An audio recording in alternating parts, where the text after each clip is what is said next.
So in total, I read 35 books in 2025, which is significantly lower than last year, which I read 75. But to be fair, a lot of the books I read this year were either really long or I did a lot of rereading. Case in point, I reread the first two books of the ACOTAR series and ended up loving them way more the second time around.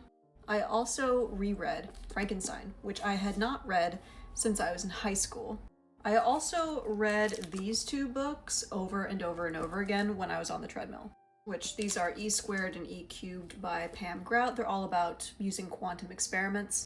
I also read a lot of self-help books and financial books, so that's kind of boring. And I came away from a lot of that thinking self-help's kind of a scam, I think. But that's for a video another time. If I had to say what my favorite book was in 2025, it would be Frankenstein. However, this is a reread, so I don't think it counts. But with all that being said, my two favorite books of 2025 were Bury Our Bones in the Midnight Soil by V.E. Schwab and Catabasis by R.F. Kuang. I've heard that people say it's catabasis or something, but I like the way Catabasis sounds better, so that's how I'm gonna say it.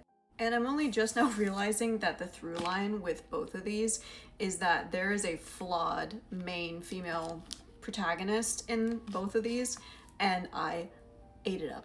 Loved it. So often I feel like women in fiction are just not allowed to be a little unhinged and overly ambitious or desirous of a better life, and both of these books really delivered that.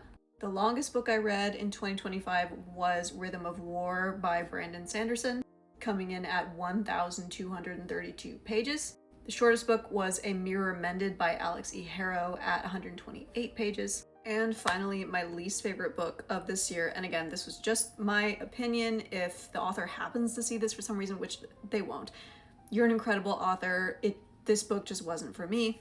And that was Wild Dark Shore by Charlotte McConaughey. I still do think about it sometimes though, so that has to account for something. I'm also reading Great Big Beautiful Life by Emily Henry, which maybe I'll finish by the end of the year, which honestly, the Great BBL may also end up on one of my least favorite books list of the year. I love Emily Henry, but so far this one's just like, I don't really care about it. I'm also kind of dabbling in the Red Book by Carl Jung, but there's no way I'm finishing this in 3 days. So that's it, I guess. Let me know what your favorite and least favorite books were of 2025 down in the comments.